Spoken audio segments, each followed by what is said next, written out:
20:26. Ahora le agradecemos personalmente y ya aquí encarando la entrevista a la ingeniera agrónoma Graciela Quintanz, su presencia aquí en Sarandí.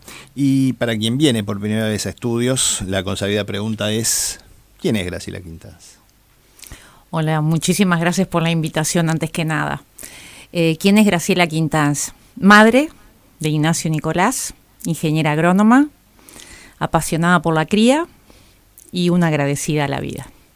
¿Y por qué ese apasionamiento por la cría? ¿De dónde surgió? ¿Ya cuando empezaste la facultad ya estabas como teledirigida? ¿O? Bueno, cuando uno toma la decisión de hacer sobre todo la tesis de grado para recibirse, yo estaba bastante obsesionada que tenía que hacer algo en producción animal, porque era lo que me gustaba, y en aquel momento había muy pocas ofertas para hacer tesis, sobre todo mujeres en aquel momento, hacer una tesis de producción animal. Y el ingeniero Gonzalo González, que era en ese momento catedrático de zootecnia, nos ofreció una tesis sobre destete temporario con tablilla nasal. Fue el primer trabajo a nivel nacional.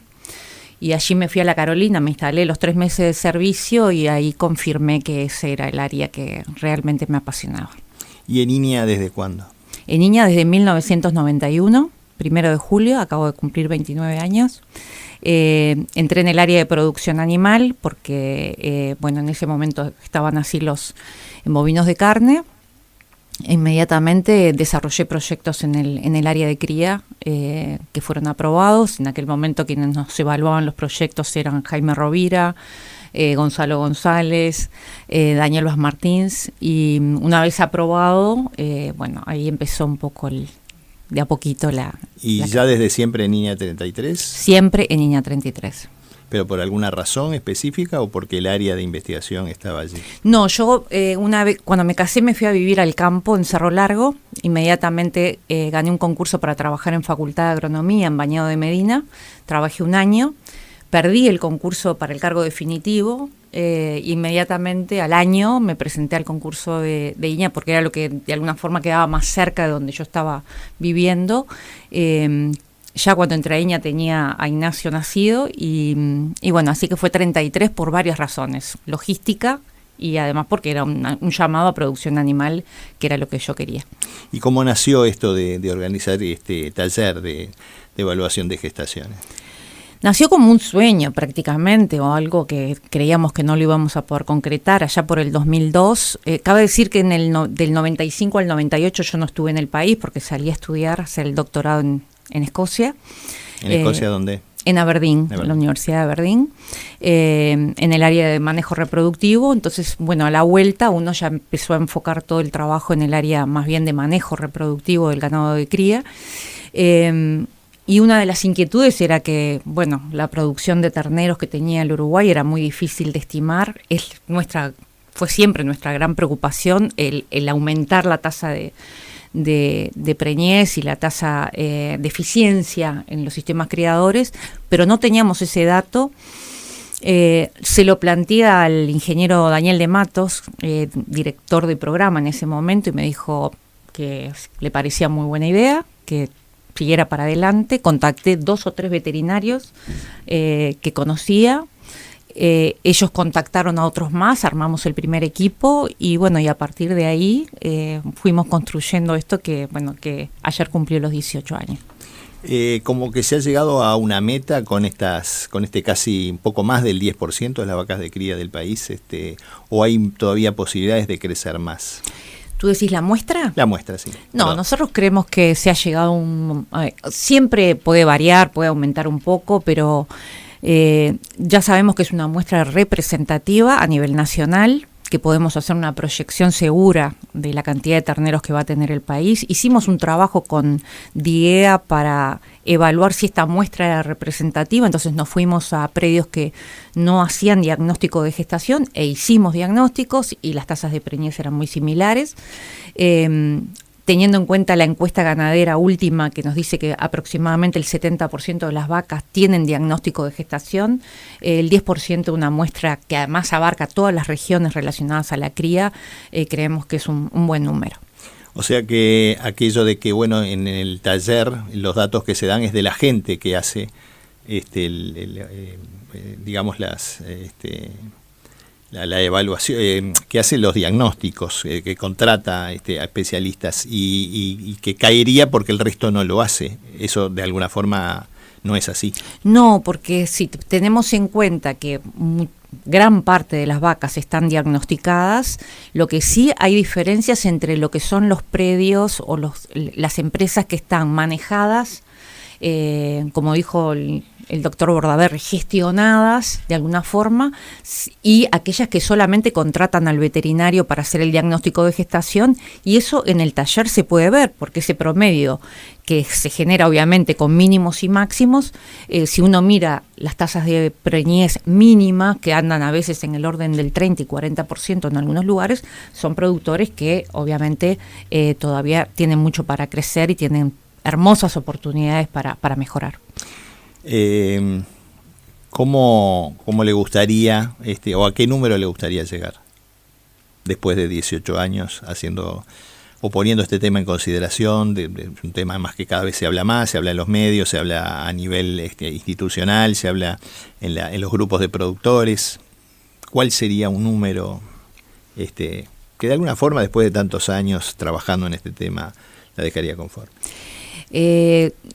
Un número de tasa de preñez promedio a nivel nacional, ¿no? Sí. ¿Verdad? Bueno, hoy uno a veces tiene que reflexionar un poquito, porque a veces corremos el riesgo de que nos encasillen en un lugar de decir, bueno, nosotros lo único que estamos mirando frente a un rodeo de cría es la tasa de preñez. Y la eficiencia... la tasa de preñez es el resultado de un trabajo que debería ser, atender más las vacas. Sí, correcto, pero la eficiencia del sistema puede ir por la tasa de preñez, es un elemento más. Tenemos la carga, tenemos el peso de los terneros al destete. Sí, claro, a veces es mejor tener menos terneros más pesados que más terneros muy livianos. O tenemos mucha carga porque tenemos mejoramientos de campo, praderas, y por lo tanto podemos tener algunos valores diferentes, o tenemos un basalto superficial con una carga baja, y a lo mejor la tasa de preñez que logramos en esos lugares no es comparable con otros sistemas. Nosotros dijimos en las conclusiones del 18º taller que a lo mejor aumentando algunos puntos de tasa de preñez y sobre todo disminuyendo algunos puntos en las pérdidas que se están registrando entre preñez y destete, podríamos ir encauzándonos hacia mejoras estabilizadas en el tiempo.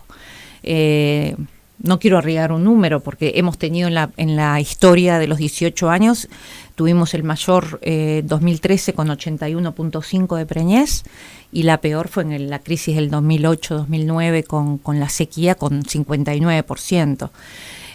Así que bueno, tener una tasa de preñez estable y disminuir la mortalidad de terneros estaría muy bueno. Uh-huh. En estos 18 años perciben un aumento en la adopción de tecnología, como el destete precoz, el destete temporario, la inseminación, la inseminación a tiempo fijo, no sé, entre otras tecnologías disponibles. ¿Notan ustedes una evolución en ese sentido en los sectores, en los sistemas criadores? Sí, nosotros recorremos todo el país. Y la verdad que se están adoptando una cantidad de tecnologías. Es como un trabajo de hormiga, ¿no? O sea, de a poco, pero se está viendo por ejemplo, el diagnóstico de actividad ovárica, que es una herramienta que nos permite además dirigir los manejos. A lo mejor hace 15 años atrás el destete precoz lo teníamos como una alternativa para las vacas en baja condición corporal. Hoy el diagnóstico de actividad ovárica nos permite dirigir ese dinero que vamos a invertir mejor, porque seguramente son menos las vacas destinadas a un destete precoz, que es de alguna forma lo que es más caro. Así que diagnóstico de actividad ovárica, inseminación a tiempo fijo, que es realmente una herramienta fantástica para algunos animales, para salir de ese anestro que tenemos y para poder sincronizar y inducir la ovulación y que se preñe un gran porcentaje de animales en un solo día. Uh-huh. Tecnología que se podría llegar a complicar, ahora podemos hablar por el uso del... Sí, correcto. Correcto, pero seguramente algún protocolo se va a ajustar para poder hacerlo si se vienen esas restricciones, pero sí, todos los protocolos eficientes manejan el estradiol. Así que bueno, nosotros, destete temporario, revisación de toros, hay muchas tecnologías que van consolidándose a lo largo del tiempo cada vez en más productores. Bien, pasamos a lo que fue la jornada de ayer, 74,9%. ¿Era lo esperable teniendo en cuenta lo que fue la complicación del déficit hídrico en buena parte del país? En un principio sabíamos que iba a ser menos que el año pasado. ¿Cuáles fueron las condiciones que llevaron a que el año pasado se superara el 80%? Bueno, generalmente el clima pega mucho, no tuvimos una sequía, las vacas estuvieron en buen estado corporal, así que, pero hay que recordar cómo fue este año pasado, ¿no? ¿Verdad? Este año pasado entramos bastante bien al parto, pero después se vino ¿te acordás? Octubre, un mes lluvioso, históricamente prácticamente el más lluvioso, se lavaron los campos en un momento que es muy importante porque la vaca está recién parida y se tiene que reacomodar. Se lavaron los campos y cuando la primavera se quiso instalar se plantó la seca en la mitad del país. Por lo tanto, los celos se atrasaron, los anestros se alargaron, todo se atrasó prácticamente entre un mes y medio, entonces lo que teníamos que inseminar en noviembre se empezó a inseminar en diciembre, lo que se tenía que empezar a servir y entrar en celo en diciembre se corrió para enero, así que teniendo eso en cuenta, yo creo que 75% de preñez es un dato bastante adecuado para la situación. Bien, 75% al que se llega a partir de un promedio, ¿no? Es decir, algunos departamentos muy afectados, otros que no estuvieron bajo el déficit hídrico con números parecidos o superiores a los del año pasado. En ese sentido, ¿había algo que podían haber hecho los productores en la zona de déficit o de déficit hídrico como para tratar de mejorar ese porcentaje, o era impensable desde el punto de vista económico, por ejemplo? No solamente tenían cosas para hacer, sino que las hicieron, porque gran parte muchísimos productores afectados, estamos hablando de que la sequía se instaló en el este, Cerro Largo, 33, Rocha, La Valleja, el norte de Maldonado, muchos productores tomaron recaudos a tiempo, sacaron animales de sus predios, bajaron la carga, hicieron diagnóstico de actividad ovárica. Mira, para ponerte un ejemplo y compartir con la audiencia, en el 14 de enero hicimos una jornada de diagnóstico de actividad ovárica en una zona realmente con una sequía arriba tremenda que fue muy cerca de la ciudad de Rocha. El productor había hecho un diagnóstico de actividad ovárica en fines de diciembre y había hecho destete precoz y temporario, como lo dice el protocolo. Cuando llegamos al establecimiento estaba muy ansioso porque hicimos unas ecografías y daba que estaba todo en anestro. Y bueno, y la reflexión nuestra fue, hiciste todo lo que podías hacer en esta sequía, hiciste todos los deberes. Los resultados dieron que preñó casi el 90%. Que si uno miraba lo que era esa zona, que no había comida, estaba todo muy seco, los ganados estaban empezando a perder condición corporal, pero un rodeo manejado de forma ordenada a lo largo de los años. Eso también es muy importante al momento de enfrentar. La historia previa. Hay una historia previa que ayuda un montón. 20:44, seguimos aquí en los estudios de Sarandí con la ingeniera agrónoma Graciela Quintanz, investigadora principal de INIA, sobre temas de cría. Bueno, estuvimos conversando sobre algunos temas interesantes en la pausa, y uno de ellos es justamente cuántos criadores no le dan revancha a las vacas. O sea, los de punta que uno suele escuchar, bueno, vaca que no queda preñada se va del establecimiento porque no vale la pena tener como turista, entre comillas, una vaca durante un año para luego preñarla al año siguiente. Eso es una medida que ya está instalada y generalizada, o hay excepciones. Bien, gracias por la pregunta.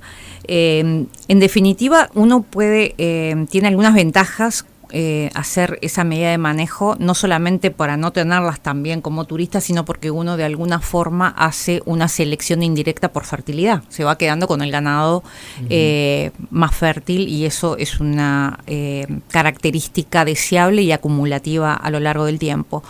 El tema es cuando tenemos porcentajes de preñez que no son demasiado altos, no nos podemos dar el lujo de deshacernos de todas las vacas falladas, porque nos estamos desarmando de nuestra máquina de producción. Y ahí es cuando entramos en una zona de riesgo, en el sentido de que nos vamos quedando con ganado que falla, y además no tenemos suficientes hembras para reemplazar o seleccionar nuestras futuras madres, que generalmente es entre un 20 y un 30%, pero si yo, para ponerle un ejemplo, si tengo 100 vacas y desteto 60 terneros, 30 son machos, 30 son hembras, ya me quedé ni siquiera con un juego para poder seleccionar las mejores madres, me tengo que quedar con lo que tengo. Quiero. Entonces hay otras connotaciones a la hora de preñar con un número un poco más alto. Incluso conozco muchos productores que se especializaron en preñar, y lo que hacen es venden su cola de preñez como vaca preñada, o sea, venden una vaca preñada a productores que no lograron tener, pero además sacan inteligentemente lo que se preña último, que siempre es un problema para volver a preñar, ¿no? ¿Verdad? O sea, hay muchas estrategias desarrolladas de los productores. Los productores en ese sentido los conocen su sistema y tienen cierta flexibilidad y plasticidad cada año para manejar pero hay una columna vertebral que hay que respetar para poder tener rodeos bien manejados y de forma estables a lo largo del tiempo. ¿Qué es lo que incide más para que una vaca quede preñada o no? ¿Su alimentación, su salud, los temas reproductivos, el manejo? El clima. Bien, para explicarlo en forma técnica, el problema de por qué las vacas no se preñan en el Uruguay es porque tienen una duración desde que paren hasta que entran en celo demasiado larga, lo que le llamamos el anestro posparto. Y el anestro posparto tiene dos factores principales que lo afectan, que es la nutrición y la inhibición que produce el amamantamiento en determinados momentos los terneritos al pie de la madre.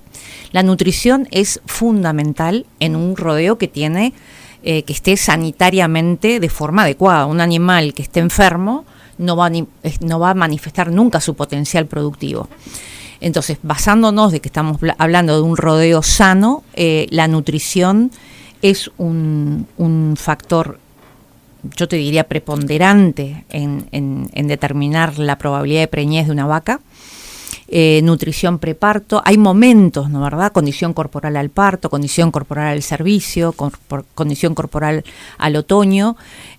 Una nutrición adecuada no implica tener todas las vacas gordas todo el año, sino que es mirar también los requerimientos. Los animales más jóvenes tienen mayores requerimientos, por eso el cuello de botella de las vacas de primera cría o segundo entore, ahí hay que apostar, hay que poner mucha energía para que esas vacas se vuelvan a preñar de forma temprana.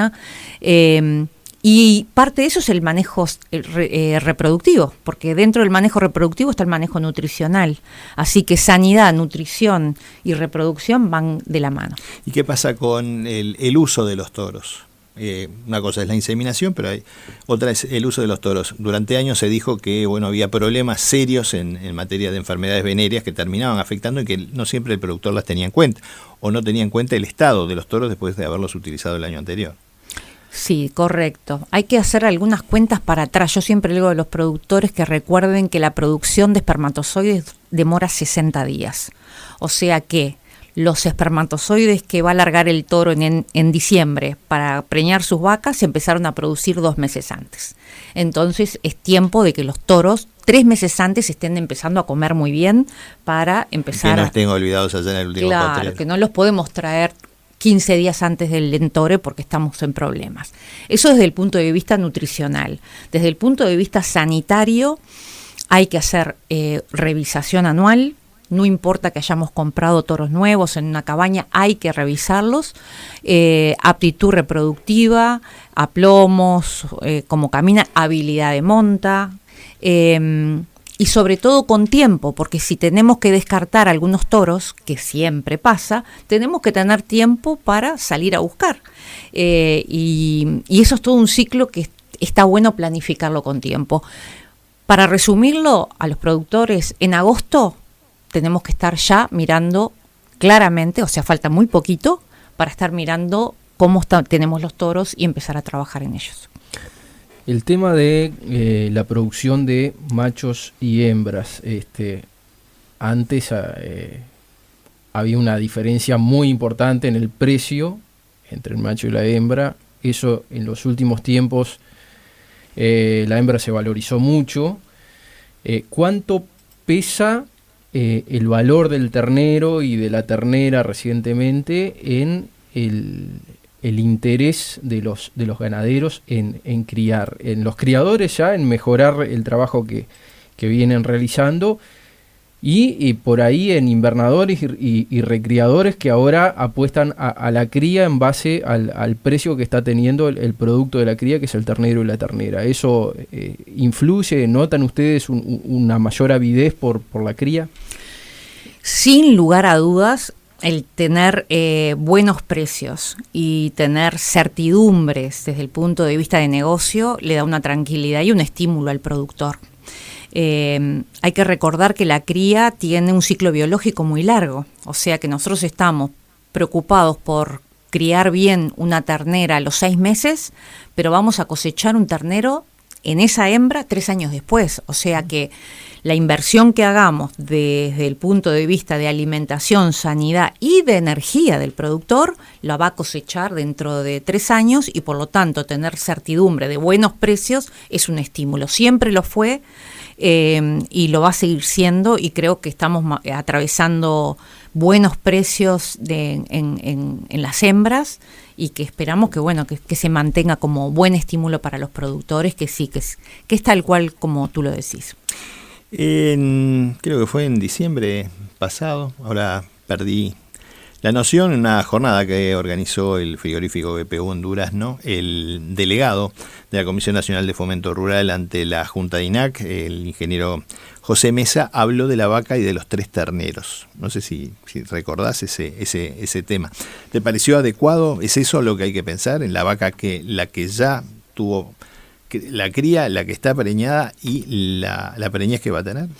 Bueno, es un abordaje interesante, porque a veces el criador lo tiene muy asumido, pero a lo mejor para transmitir ese concepto hay que identificar los ciclos biológicos muy bien. O sea, una vaca la estamos entorando para que quede preñada, pero que ya está amamantando un ternerito. O sea, que tiene el ternero al pie de la madre, va a tener uno en la panza, y cuando les destetamos el ternero en abril, en otoño, ya prácticamente no solamente estamos pensando en que va a parir ese ternerito, sino que se tiene que preñar enseguida. O sea que ese es un poco el concepto de la carga y el desafío que tiene una vaca de cría a la hora de cuando le estamos pidiendo que se preñe. Yo siempre le digo a mis estudiantes, sobre todo tratando de ser un poco más clara, de que la vaca, después que pare, su prioridad es criar a su ternero. Entonces, ¿qué es lo primero que hace frente a adversidades, por ejemplo, climáticas o nutricionales? Apaga todas las llaves de la reproducción, porque en ese momento la reproducción es una función de lujo. Entonces, apaga las llaves. ¿Qué hace? Sigue creciendo, si tiene que crecer, si es joven, amamanta a su ternero, lo cría, lo cuida. Ahora, si le damos señales de que viene la cosa bien, hay buena nutrición, hay comida, las señales que recibe son positivas, levanta esas llaves, entra en celo y se vuelve a preñar.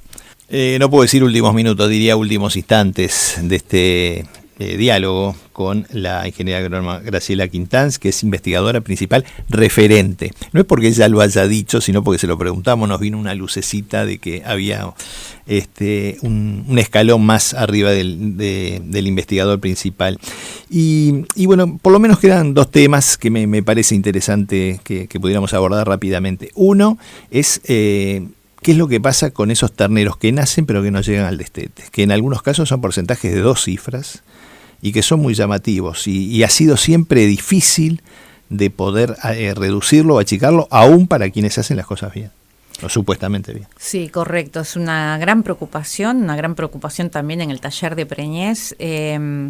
Estamos en promedio en 10 puntos porcentuales de pérdidas, o sea que preñamos un 75% y es probable que destetemos un 65%, hay 10 puntos ahí que se nos van entre mortalidades embrionarias, abortos, distocias y pérdidas después del nacimiento.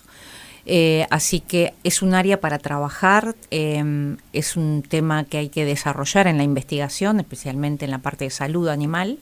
Y es un reclamo constante que creo que lo hemos planteado en el taller y bueno, ojalá lo podamos abordar con los especialistas referentes en ese tema. Y el otro aspecto que parece interesante es, a usted le fue difícil meterse en este tema, siendo mujer, temas de cría, pero después de tantos años de trabajo, de accionar o de tener además una plataforma, se ha capacitado mucha más gente, ¿no? Muchos más profesionales, más agrónomos, no digo veterinarios porque tal vez esté más dentro de lo que se hace en su trabajo del día a día, pero en agrónomos sí. Nosotros somos unos convencidos que los agrónomos y los veterinarios tenemos un lugar para trabajar en equipo y complementarnos. Y en la cría es lo que sucede. Así que, bueno, creo que ese mito de que teníamos que trabajar separados, creo que lo pudimos derribar, al menos el taller de preñez es un precioso ejemplo de que agrónomos y veterinarios podemos trabajar juntos con un objetivo en común, con una pasión en común, como es la cría, y obviamente se han acercado muchos colegas agrónomos y muchos técnicos veterinarios nuevos, generaciones que se interesan por el tema y ojalá se capaciten y cada vez haya más gente preparada para enfrentar un sistema de cría a cielo abierto y sobre campo natural que es absolutamente desafiante, pero también es muy apasionante. Y ahora sí, la última. El otro día cuando hablamos con el ingeniero Velasco, en lo previo al taller, dijo, bueno, este año por el tema de la pandemia tenemos que hacer algo así como un destilado, un taller más acotado. ¿Fue buena la experiencia y la idea es mantener esto o volver a lo que se venía haciendo en los 17 años anteriores, cuando se pueda? Fue un gran desafío tecnológico llevar una jornada de un día a prácticamente 3 horas, pero después nos dimos cuenta que nos acompañó una cantidad de gente que antes no podía venir. Tuvimos prácticamente 500 computadoras conectadas en el momento del taller, pero además mucha gente mirándolo por televisión, porque lo pasaron por cable.